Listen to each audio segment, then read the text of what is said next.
Warning, the following episode contains discussions about violent crimes, disturbing events, and explicit details that may be unsettling for some listeners. Please be advised that this podcast is not suitable for young children, and listener discretion is strongly advised. Hey y'all, welcome back to another episode of Southern Shadows. I'm one of your hosts, Janet, aka Mama. And I'm DK.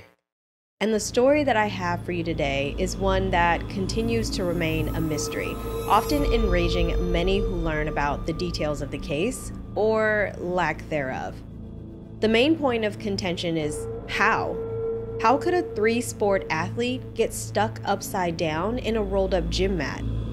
How could the surveillance cameras not capture the moment he goes in, but have him walking into the gym with other students? And how did no one hear him screaming for help, if he even did?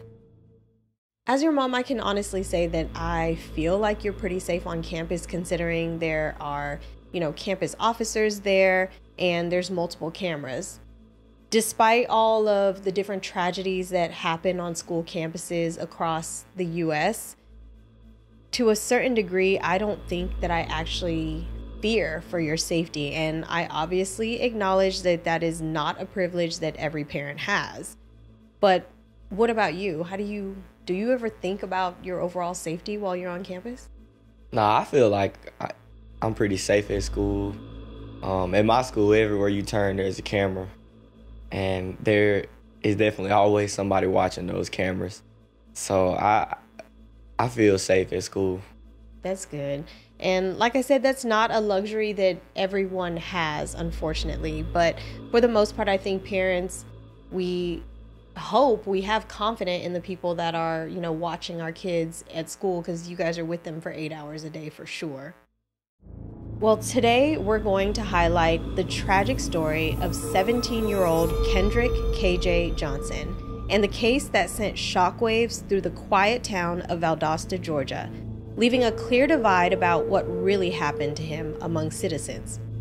The initial investigation by local authorities concluded that his death was an accident. His parents, however, were not convinced, and they believed that their son's death was a result of foul play, sparking a relentless quest for justice. In a case that's been opened again, and shut for the final time in 2022. Before we get into it, I do want to mention that there are several podcasts already available, as well as a multitude of resources. Dee and I actually already filmed this episode, but after editing, we weren't really content with it. It felt like we were still missing a whole bunch of information, and I'm so glad that we decided to continue our research. For our particular episode, the documentary Finding Kendrick Johnson was our main source for material. It was released in 2021, and I strongly encourage you to watch it. But I should warn you that Kendrick's family has released very graphic pictures of the day that he was found, and after the autopsies were performed. They want the world to be as outraged about his death as they are, so before you go digging, just a warning that the images can be upsetting. All of the sources that we use for today's episode can be found in our show notes at southernshadowspodcast.com. And of course, if you feel like there's something that we missed, we welcome your feedback by leaving us a comment below our YouTube. Any thoughts before we jump in?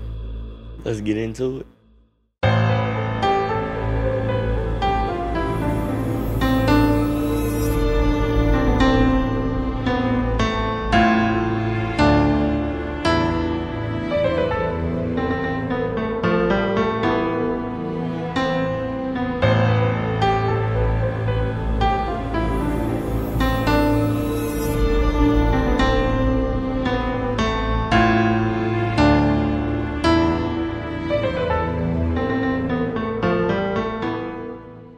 Valdosta is a city located in Lowndes County with an estimated population of 56,000. Interesting facts about Valdosta is that it's known as the Azalea City. Also, Valdosta High School's football team has more wins than any other American high school. This is where Kendrick KJ Johnson was born on October 10, 1995, to parents Jackie and Kenneth Johnson. Kenneth was a truck driver who would often be out of town on work assignments, and Jackie was a homemaker. He was raised in a very close-knit family around not only his two siblings, but grandmother, aunt, and cousins. He was described by his friends and family as a sweet and quiet boy with dreams of playing professional football. He attended Lowndes High School, where he was a three-sport athlete on the honor roll. January 10th, 2013 was just another normal school day for KJ, a sophomore, and the other students at Lowndes High School. But when KJ, who typically rode the bus home, didn't get off, his mom, Jackie, asked the bus driver where he was. When she mentioned that he didn't get on the bus, Jackie thought that maybe he stayed at the school to attend a basketball game that night. You know, like you do sometimes. Yeah. Just to make sure, Jackie called his older sister, Kenyetta, and her husband, Kenneth, to see if either of them had heard from him. When they hadn't, Jackie went to pick her daughter up, and they drove back to the school looking for him. As it got later into the night, Jackie finally decided that she would have to call the police to report him missing. When a police officer responded to the call and came to the house to take the report, she said something that I felt was very inappropriate. Jackie says that he said to her, quote, "He's probably out laid up with some fast-tail girl." What do you think about what the officer said to her?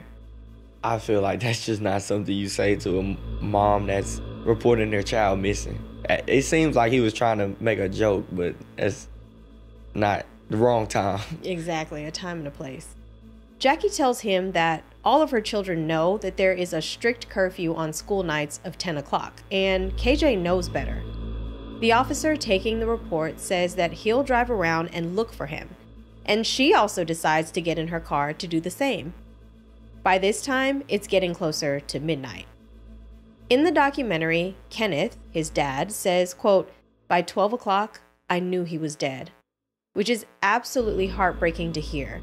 And he said that it bothered him so much that his son was missing that he had to pull over. Remember, he's a truck driver and he's currently on assignment. Why did he say that? Like, how did he know? Well, they have routines in their house like most families probably do. And the moment you get off the routine, parents have this gut feeling, right? That's why in a previous episode, I've said to you, it's important for you to check in with us. Right. So let's talk about what happened on the last day that KJ is seen alive, the day that he's found, and the events that take place afterwards. On June 10th, 2013, KJ was seen on several surveillance cameras walking to class, just like the rest of his classmates. But at 1:20 p.m., cameras in the school's old gym would be the last to capture him alive. Students found Kendrick's lifeless body in that same gym the next day, Friday, January 11th, around 10:30 a.m., 10 hours after he's reported missing. Apparently, students saw feet with socks sticking out from the top of a mat that had been stacked vertically against the wall. Something that keeps coming up in all of the sources around this case is that the students who found him happened to be the daughters of the superintendent, which could or could not have impacted the way this investigation played out, but we'll let you all decide. Anyway, school had just started back from the winter break, and before school let out, the mats were actually rolled and laid down on their sides horizontally. It was normal for students who didn't have a locker to store their belongings in the mats to avoid locker fees, so sometime during the break, the mats were all moved upright vertically. When the girls climbed a small set of bleachers to get a better look, they see that there's a person in the mats, and they try to talk to them and ask if they needed help. They realize that the person isn't moving, and they ran to get an adult who was able to pull the mat down. On the podcast Crime Junkie, the host Ashley Flowers and Britt Praywat share their theory that everyone there must have smelled decomposition, which alerted them to back away and not touch anything, because KJ stays wrapped in the mat until the police arrive. This is confirmed in an interview that a classmate gives to WXIA via USA Today, where she says, quote, "And the smell. It smelled bad. You could smell it." From the initial call made to the police that a dead body was found in the old gym of Lowndes High School to the way the crime scene was treated was unusual. At this point, Jackie had been back at the school from the moment they opened the doors at 8 a.m. to see if there were any new reports that someone had seen KJ and just demanded answers, since this was the last place that he was seen. At some point, there's a lot of commotion around the old gym, and you know how word of mouth travels fast. Yeah. Well, Jackie heard that a body had been found in the gym. She sees a resource officer and asks her, "Is that my son they just found dead?" And the officer tells her, "Yes." And Jackie just loses it. Kenyatta, his sister, who was there with her mother, says that at some point, all of the students must have heard about what was going on because, of course, they were texting friends and putting it on Facebook. Let me ask you this. If there's an emergency at or around your school, what is typically the protocol? We go on lockdown. Right. Well, Kenyatta says that the students were allowed to just keep going to classes as if it was just business as usual, like they didn't just find a student's body. In fact, in another interview that a student gave to a local news station, WTXL, she says, quote, "Everybody was quiet. We went to lunch and there was not a word said. You could walk outside and hear a pin drop, which is crazy considering how long the police were on campus, which I'm about to get to." Meanwhile, Jackie was overcome with emotions to the point where they found a wheelchair for her to sit in. All of this would have been visible to any student walking by or in the area. She says that there's a moment where a sheriff comes up to her, and although he confirmed that the student they found had dreads like KJ, they never took her to the gym to identify him. Instead, they tried showing his sister Kenyatta a picture of tennis shoes as a means of identifying him. I thought they usually let the parents of the victim identify the body. Absolutely. This is not normal at all. I mean, even in the TV shows, if authorities need a body to be identified, they bring in a family member to actually look at, put eyes on that person, as devastating as that might be.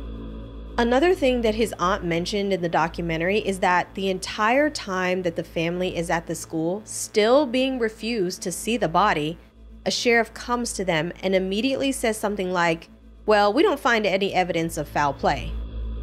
The way the statement is made is almost like, even though we aren't finished with the investigation, this is the story we're sticking with. Kind of like the Christian Andreacchio case that we covered. Yeah, definitely. Lieutenant Stride Jones even gives an interview to ABC 27 and says, quote, "From the evidence that we found, this is not a murder. It appears to be just a terrible, terrible tragedy, even before KJ's body is even removed from the school."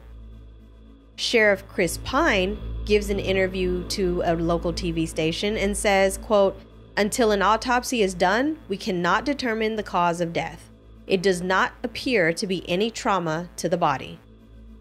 Something else I want to point out is that law enforcement agencies were on campus for hours before the coroner was notified. But Georgia state law dictates that the coroner must be contacted immediately upon the discovery of a body. Lowndes County Coroner Bill Watson said that didn't happen. In fact, he wasn't notified until 5 hours later, according to the official report. It also notes that, quote, "The body had been noticeably moved. The scene had been compromised, and there was no cooperation from law enforcement at the scene." You can see the official report linked in our show notes. He confirms all of this in an interview he gave to CNN, where he says, quote, "The body had been moved. The scene, in my opinion, had been compromised." Interestingly, though, later on, Bill sent an email to CNN where he asked them to delete or not use the footage, saying, quote, "I would appreciate it if you would destroy this interview with me. I do not want this to be shown whatsoever. I feel that our situation should not be aired." That sounds like somebody got to him or somebody threatened him. Same thing I said, but it doesn't really matter because even the paramedics that were on scene said that it should have been treated as a homicide because they did notice bruising on KJ's body, neck, and face, opposite of what Sheriff Pine had put out there. As his sister pointed out, law enforcement agencies did not secure the scene, even with the most basic yellow crime scene tape. And according to his aunt, it's because they had already had their theory in place. The official statement that was released even before his body was removed from campus basically details how they believed KJ climbed onto the bleachers to get a pair of his shoes to change into before gym class, which I'll go more in depth about in just a second. But I feel like changing into another pair of shoes is normal, right? Like when you go to PE, you're not going to wear your good shoes. Right. That is definitely normal to have an extra pair of shoes. Right. Well, in the documentary, one of his best friends, Malik Austin, talked about what happened in the days following the discovery of his body. He says that there was a spot that his group of friends, really a lot of different students, always just hung out at before class or whatever. You know, I'm sure you and your friends have like a post-up spot. Yeah. Well, Malik says that the day after his body was found, there was all of a sudden a consistent presence of police officers posted there as well. He says, quote, "They started doing a lot of crazy stuff." To that point, Kenneth talked about a rally that the family held on the steps of the courthouse demanding that KJ's body not be sent out of Lowndes County for an autopsy until he or Jackie are allowed to identify his body, which I'm unclear about the exact timeline of when this rally was held, but it looks like maybe it was the next day or something, and it is wild to me that they still weren't allowed to see him and identify his body. Yeah, that's crazy. An hour after the rally was held, which was televised, Kenneth received a phone call to come down to the crime lab where he's finally able to put eyes on his son. And what he finds leaves him feeling even more suspicious.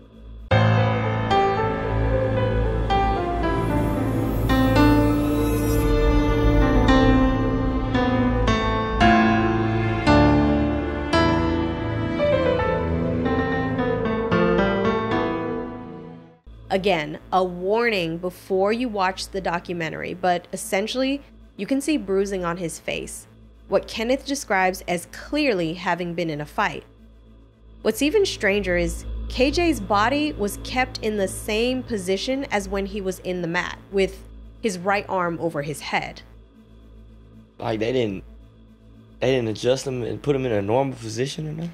Right, which is weird because even in TV shows, I've seen where if somebody comes to identify a body, the arms are down at their sides. Yeah. So let's talk about the official medical examiner's report released by the Georgia Bureau of Investigation. They essentially report that as KJ is reaching for his shoes, basically wiggling his way down the mat, he gets stuck and eventually unable to breathe. We have the mock-up images for those of you watching YouTube, but for all of our podcast listeners, again, you can see all of the show notes, but he's essentially hanging upside down, and they're saying that all the blood rushes to his head, and he dies from positional asphyxiation. What is that? It's basically the idea that your body interferes with your ability to breathe. It usually happens when a person's chest or airway gets compressed or restricted, like if they're in a tight space and in a certain body position, like they're trying to say about KJ. So he got stuck in the mat in the middle of a school day, and he didn't scream for help. And they also said there were students beside him walking in the gym. Personally, from my PE experience, everybody doesn't have an extra pair of shoes. So I know somebody was just standing around or sitting in the bleachers, just chilling. So if he did get stuck like that, they would have seen or heard him. So it's my understanding that there aren't really classes going on at this particular time, but between classes. So when the bell rings for him to go from one class to the next, he ran, well, this is the theory. He ran in there to change his shoes so that he could go to class. So this is the old gym. So I'm assuming, I went to a high school where we had multiple gyms. We had like the volleyball gym was upstairs. We had a gym just for the basketball players, just for the football players. And we did have a quote old gym. Like you could tell that was like the older, section of the school, I guess. On the cameras, you can see other students are going. So I don't know if the old gym is like a path from one class to the next, like do you have to go through there, then you can go through the courtyard to the other side of the building. Like, I don't necessarily know the whole layout of the school, but yeah, you can see other students going in there as well. But we're definitely going to get back to that surveillance, because although they don't hold like full-on classes in there, there are people that come in and out of the gym all day. Yeah. And if he screamed, no one has come forward to report it. Also, the cameras that were pointed towards the mat don't happen to be working properly. As pointed out in the documentary, KJ was 5'10", and the mats, when standing upright, are 6 feet tall. That's enough room for him to hold his arms up and get the shoes. But hold on. What's even stranger is that his shoulders measured 19 inches wide, but the opening of the gym mat was only 14 inches wide, according to the official report. Yeah, that's too small to squeeze through. Which is exactly what people with basic math skills are also saying. You know, the math just ain't mathin'. Yeah. Here's some additional evidence, though, that I feel like needs to be talked about. Remember I said that he was found with no shoes on his feet? Right. If you look at the released photos from the crime scene, KJ's shoes look like they were neatly tucked behind his legs. There are several theories to suggest that his killer took his shoes off so that they could easily stuff them down into the mat. His mother and sister both say that these are the shoes that he supposedly was reaching for, so how did they end up behind his legs?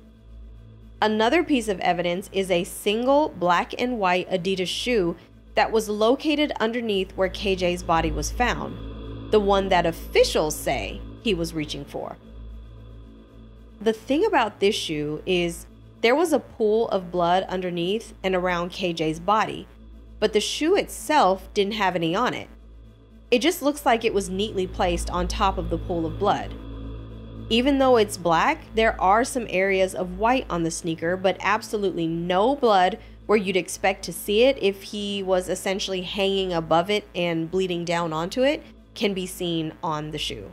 Also, going back to the mats, there were several statements released by the Lowndes County Sheriff's Office from students that basically say that it's common to leave their shoes inside the mats, but in order to get them out, they simply, quote, tilt the mats over and get the shoes from the bottom. That's another thing I was thinking about. Even I'm speaking as a former 3-sport athlete, but just an athlete in general, you wouldn't wiggle down into a tight space. You can't, even if he was athletically gifted, you can't maneuver it from upside down to back upright. And also, that's just silly to do, or attempt. Yeah, exactly. Like I said, this is why this case right here is so infuriating for people who are looking back at all of the, quote, evidence. It doesn't make sense. His best friend Malik says in the documentary that they don't actually put the shoes inside of the mats. They toss them over the top of a space behind the mats. Basically, the mats just create this hiding spot. But if you move them out of the way, you'd see a lot of shoes in this empty space. Malik says, quote, when they said he climbed inside the mat to get his shoes, I already knew that was a lie. The third piece of evidence is the blood found in the gym. There was actually a couple streaks found on a wall, as well as on some paper towels in the girls' bathroom. The blood on the wall was reportedly not a match for KJ, according to Lieutenant Jones, but law enforcement never followed up on whose it was, nor did they collect those samples for future testing. In fact, he doubled down on his statement and said, quote, it doesn't appear to be related to our crime in any way. Well, how would they know if they didn't test it? Right. Further, evidence that actually isn't evidence but should be are other articles of clothing that were in the area that were never bagged by the police, like a gray hoodie that appeared to have blood on it. There were other pairs of shoes, like Malik said there should be, that looked as though they might have had blood on them, but those were never collected to be tested. The final piece of evidence that many people online are upset about is the actual camera footage, because if nothing else, cameras don't lie, right? Right.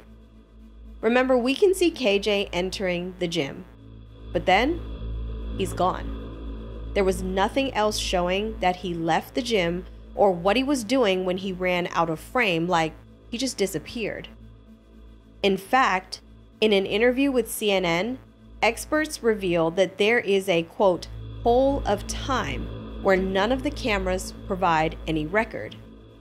That expert further details that there are 4 cameras in this gym that are motion detected from the moment the lights turn on in the morning to the moment they're off in the evening, except for the, quote, area of interest. District representatives responded by issuing a statement that the motion detected cameras are activated depending on how close you get to them. Unless you come within range, they might not even record.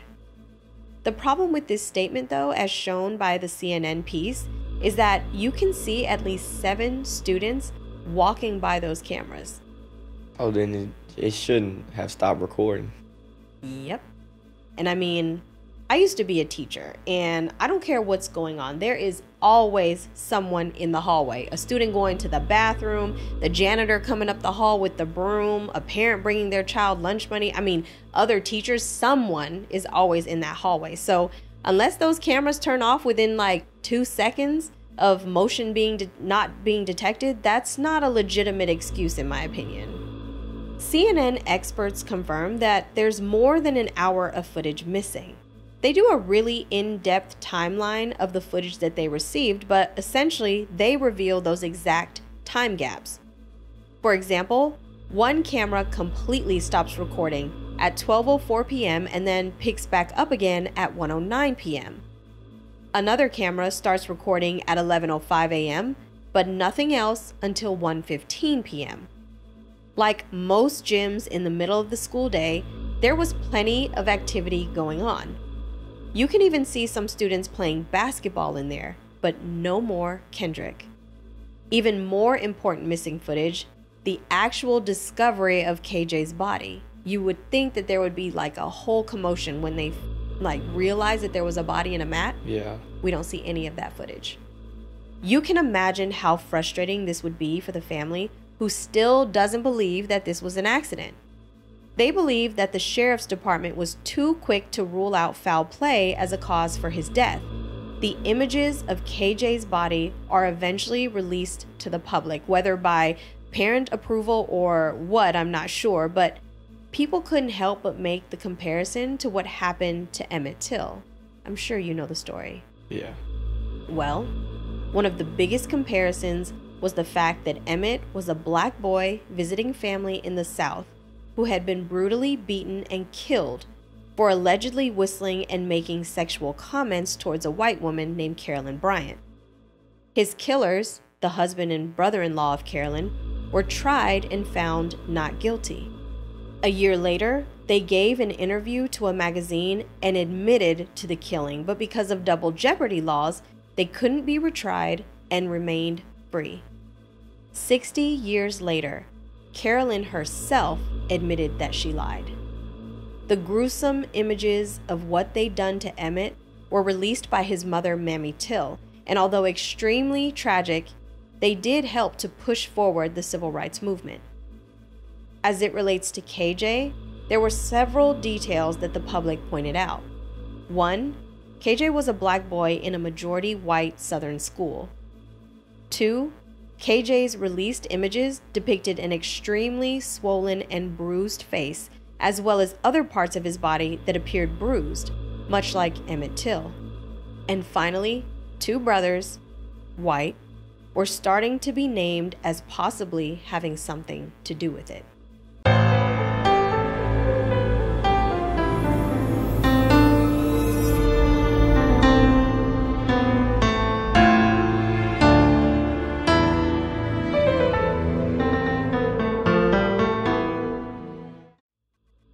KJ's family affirms that Valdosta is a city historically rooted in racism.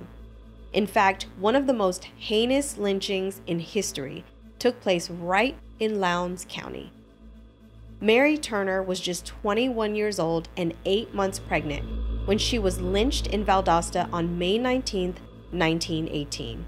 The day before, she had made public comments against the people who lynched her husband. You know, back then, they just expected folks to just lay down and take it. Yeah. Well, Mary didn't. So the lynch mob took her. Why is this story so upsetting? Well, because she was 8 months pregnant, and by this time, the baby is pretty much fully developed. As she hung there, the mob cut the baby out of her and stomped it. That's disgusting. Yeah, absolutely heartbreaking. And more recently, in 2018, workers at the local Jimmy John's in Valdosta made videos depicting someone dressed like a member of the KKK. As you can see, it isn't hard for the Kendrick's family's supporters to draw their own assumptions based on the history of Lowndes County in dealing with crimes that happen to African Americans. KJ's family refused to accept that this was just a freak accident. Every day, Jackie, other family, and friends would rally on the corners and on the steps of the courthouse. They believed that the local police department and Georgia's Bureau of Investigation were guilty of a cover-up. Their protest inspired other people who weren't necessarily from the same community to go down to Valdosta and join their cause. They were basically receiving a lot of support from citizens in Georgia and beyond. Not very trusting of Valdosta authorities, in June of that year, KJ's parents had his body sent to Florida, where they hired Dr. Bill Anderson to conduct an independent second autopsy. He's a forensic pathologist with over 40 years of experience. In the documentary, he noted that the state of KJ's lungs do not tell the story of the initial report of positional asphyxiation. Basically, if your body is struggling to get enough air, your heart starts to fail and your lungs fill with fluid, which KJ did not have. If you die of suffocation, your lungs also swell up, and so they appear to weigh more. They're bigger than they would normally be. KJ's weighed the right amount, so it couldn't have been positional asphyxiation. Dr. Anderson continues to go through his procedure, and what he finds is especially shocking. All of KJ's organs are missing. Where all of the vital organs should have been, from his brain down to just above his waist, were replaced with newspaper. Oh. Newspaper? Like he'd like been stuffed. Stuffed? Yeah. How though? So Dr. Anderson in the documentary talks about an autopsy and all that happens. And he says that if you do it the correct way and you do it in a very thorough way, you might remove some of the organs so that you can take a look at it, but they're always put back. So the first people who did the autopsy, when they removed them, they didn't put them back. Oh. Yeah. Just remember, this is the second time that the autopsy is being conducted. In response to the news about his organs being missing, the Georgia Bureau of Investigation released a statement that they did put the organs back, and that's how it was sent to Harrington Funeral Home. Essentially saying, it's not our fault, take that up with the funeral home. Just an aside, his family actually sued them for negligence and fraud, but an investigation by the state board found that they did not violate the handling of his body, according to CNN.com. The family believes that they threw out all of his organs in order to interfere with this investigation into how he actually died. The funeral home maintains that his body arrived there without his organs, opposite of what the GBI said. Additionally, the clothes that he was wearing that day are missing. You know, a funeral home prepares the body and they'll dress it in the outfit that the family chooses, but usually they'll give the clothes back. Yeah. They never did, and they haven't given a good reason as to why or why they can't be found. That's a lot of finger pointing. Right. Nonetheless, Dr. Anderson is still able to push forward, and he finds something that the first autopsy didn't. There was a bruise on KJ's neck that was indicative of blunt force trauma. In fact, in the documentary, he said that this particular area is where your carotid sinus is located, which is responsible for controlling your blood pressure. If our blood pressure gets too high, The carotid sinus senses it and slows the heart rate. But if you put severe pressure on that area or hit it hard enough, that could result in sudden death. So someone knocked him out or choked him to death. I mean, he says that this is, quote, absolute proof that there was hemorrhaging in that area. And this made it more reasonable of an explanation for why his lungs didn't have fluid in them. The most telling thing he says is, quote, obviously he was dead when he was put into the gym mat. Crazy. I remember seeing this case all over the news and feeling like something wasn't right when I heard about it. As a matter of fact, I'm quite sure all of our listeners probably heard about this. I mean, again, it was national news, and a lot of people were probably like, what? In a gym mat? That doesn't make sense, right? Do you know the group Anonymous? Are they like the hackers? Yeah, exactly. They're known as hacktivists, but they use these cyber attacks against, government agencies, big corporations, or other groups in the name of exposing them to the public, according to CNBC Online. It's up to you to decide whether or not you agree with their tactics. But they posted a 10-minute YouTube clip that we have linked in our show notes, but after it's aired, it starts to rile up both sides.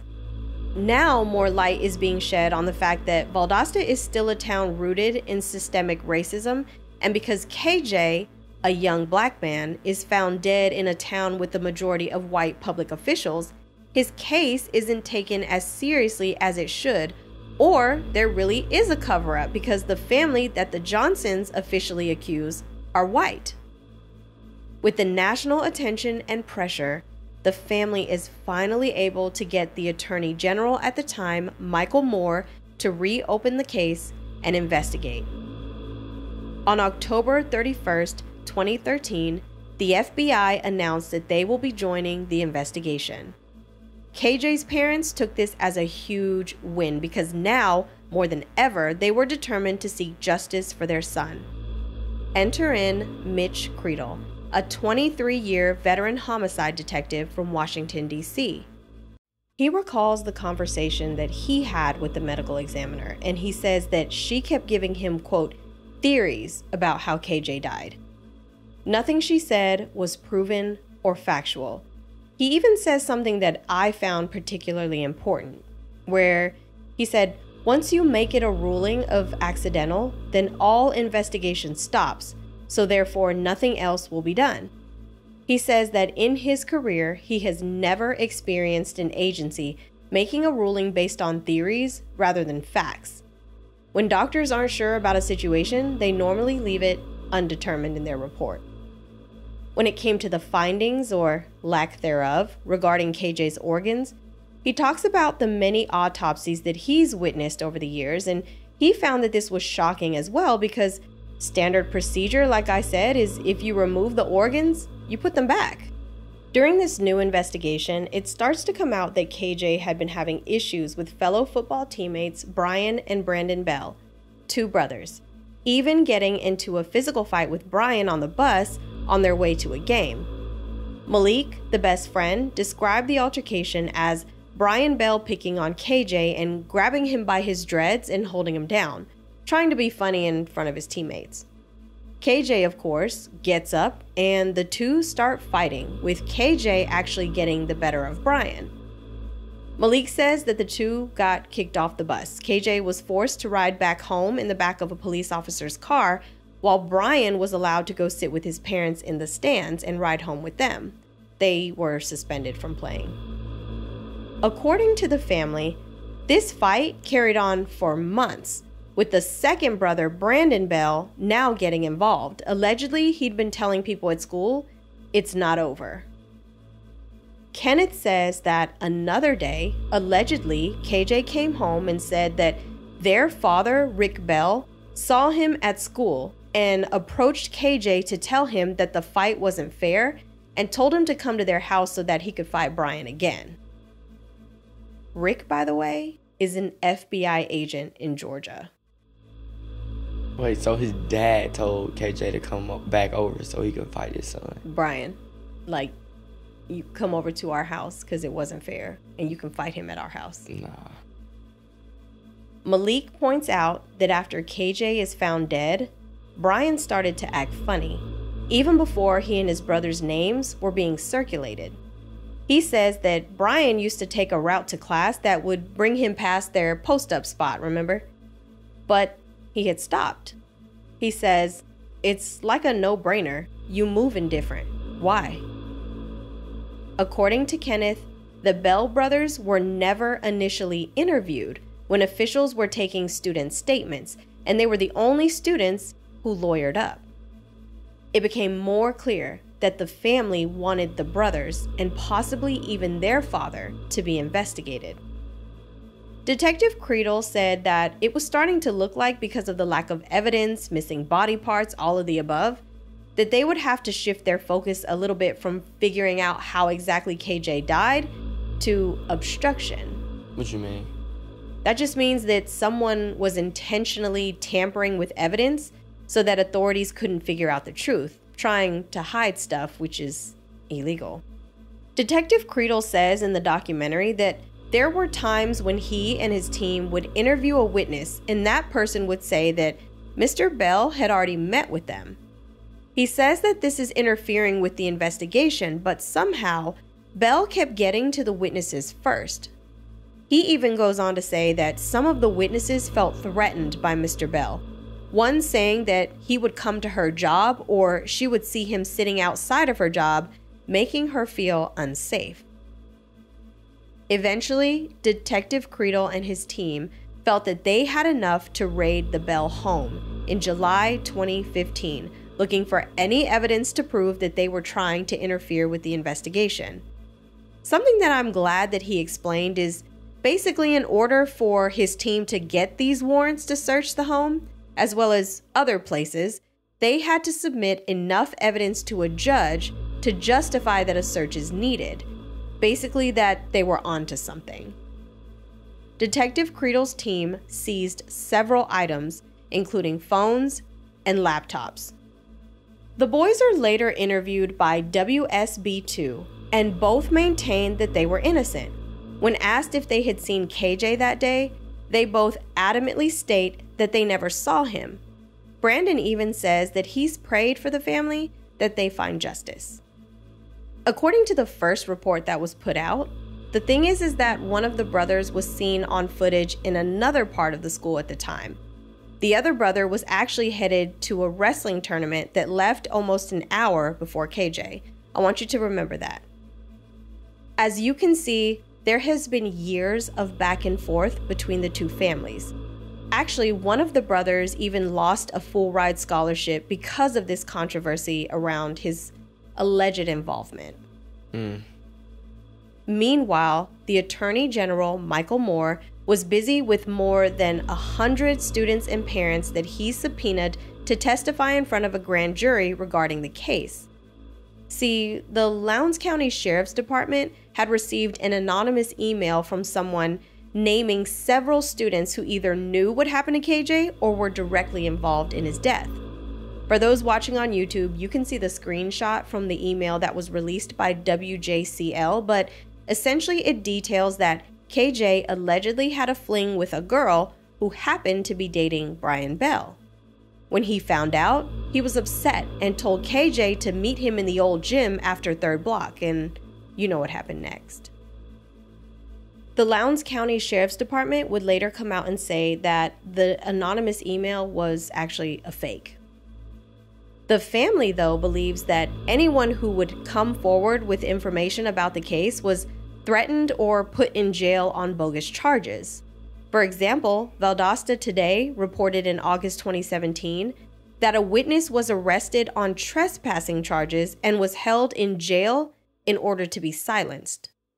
So just to be clear, because I know we've covered a lot, the family believes that the cover-up started with one of their own, Rick Bell, a GBI agent, which extended to his family, to the medical examiner Bill Watson, who emailed the TV station asking not to air his statements about the evidence being compromised, down to the funeral home who threw out his organs and clothing. The family took another blow when in November 2015, it was announced that U.S. Attorney Michael Moore suddenly resigned and joined a law firm in Atlanta for a more private career. What made this so devastating is that he's the one who actually gathered all the evidence and the details against the Bell brothers. Jackie believes that, quote, these people around here scared him out of his job. The family says that when he resigned, all of the cases that he was actively working on went to a new U.S. attorney, except for KJ's. For some reason, KJ's case was moved from Georgia and given to authorities in Ohio. Tyrone Brooks, a civil rights activist out of Atlanta, gave an interview in the documentary and said what we're all probably thinking. Moving it to Ohio was mind-boggling. Detective Creedle also says that he got called off the case to return back to work in D.C. In June 2016, the family was told that there would be no federal charges brought against anyone in the case because there just wasn't enough evidence, and the case was dismissed. Jackie and Kenneth said that as they were sitting in the room with several representatives from the U.S. Department of Justice, they confirmed things like the fact that the black and white shoe was planted. They even say, quote, "We know it was a murder, but we just can't prove it." To make things even more suspicious, in 2015, CBS News reported that 7 judges in Georgia's Southern Judicial Circuit recused themselves from presiding over a lawsuit against the Lowndes County Sheriff's Office that was filed by the Johnsons. What's recused?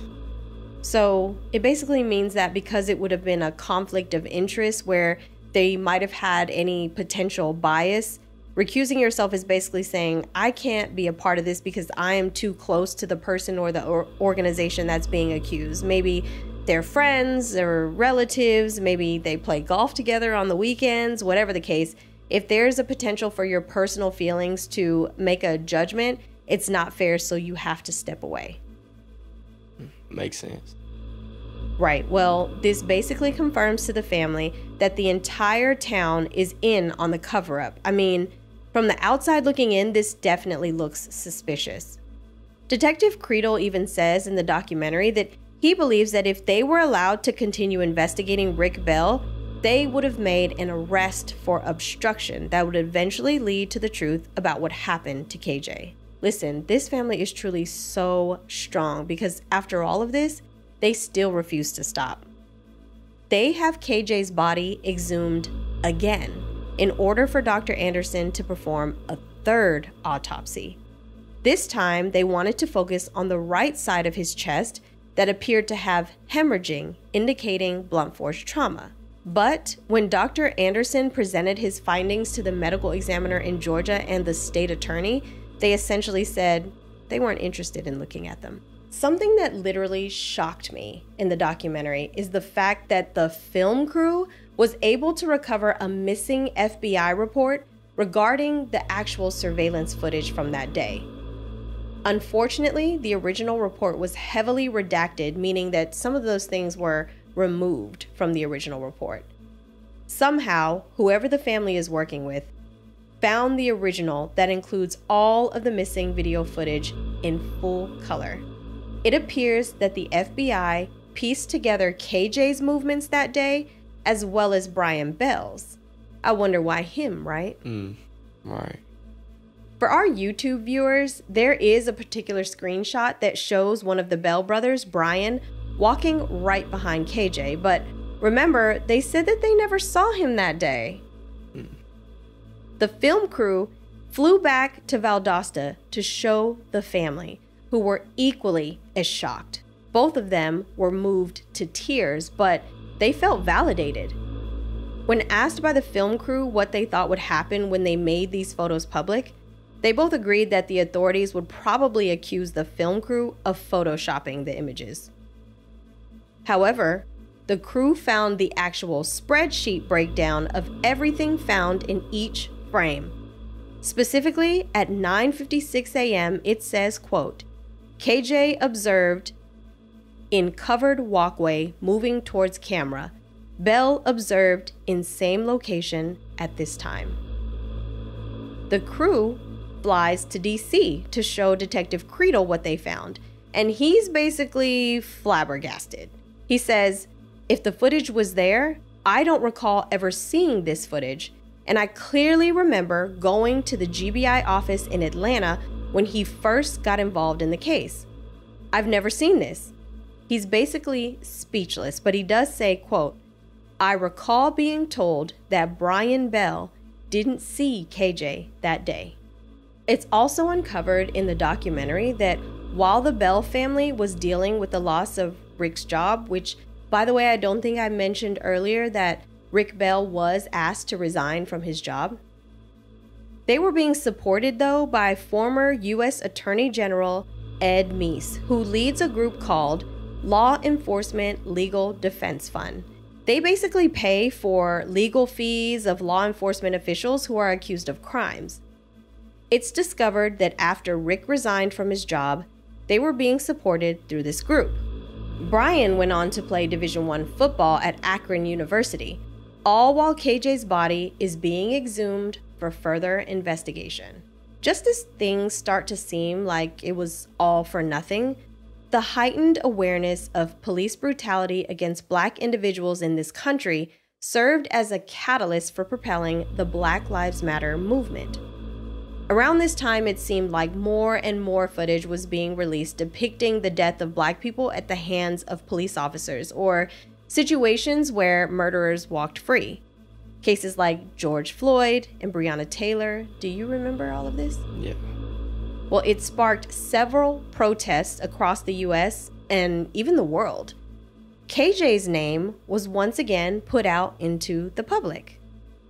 A petition was started to reopen his case and has over 1 million signatures. And in 2021, the case was reopened. Sheriff Ashley Polk stated, "I'm not accusing anybody of anything, but I want to start fresh with it and look at it all the way through.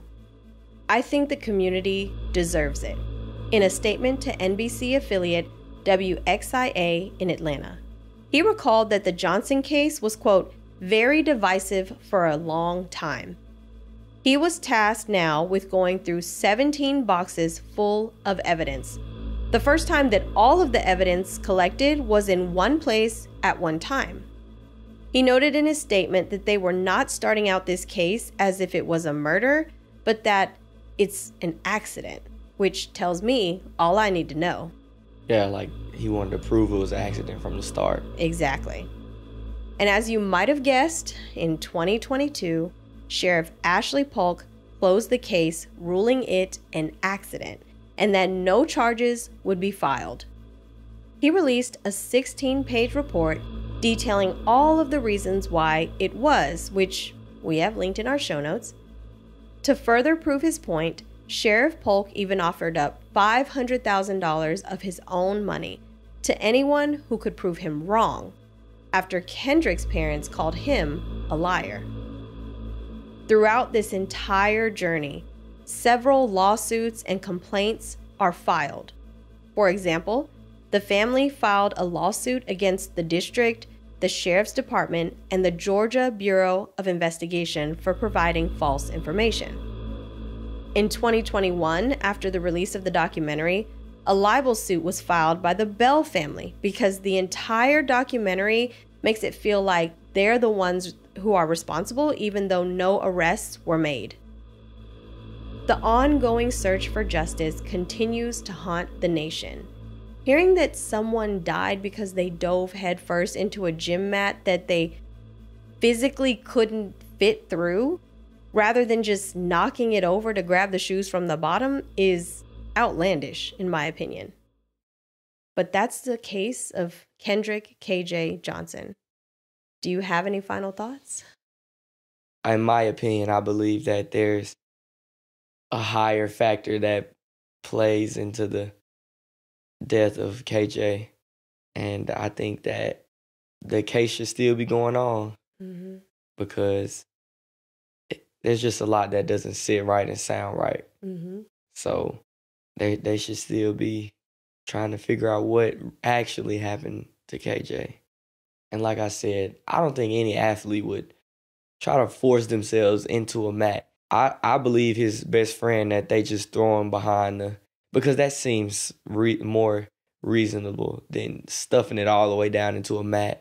That's just my opinion. Yeah, to me, I feel like it's more reasonable to just knock the mat over. Yeah. Or just move it out the way. Like, you're an athlete, and his main sport, or what it looks to be his main sport, was football. So you tackling people. So a gym mat is very easy for a football player to move out of the way, in my opinion. Yeah. And so it just doesn't make sense. Why not just tip it over and get it from the bottom? You know what I'm saying? Like, yeah, it's definitely easy to roll over because in my school, the cheerleaders roll up the mats and they roll it off to the side and put it up vertical. Well, to your point, it was a cheerleading mat. These were cheerleading mats. So if they're not tiny because a lot of cheerleaders are very strong. They have a lot of muscle. But if cheerleaders can move the mat, a football player surely can. Yeah. So diving headfirst into it, come on, guys. That doesn't make sense. Not at all. Not at all. So the 10-year anniversary for his death has come and gone, and KJ's parents refuse to accept that it was just a freak accident. They swear that they won't back down, and they continue to challenge the decision to close the case.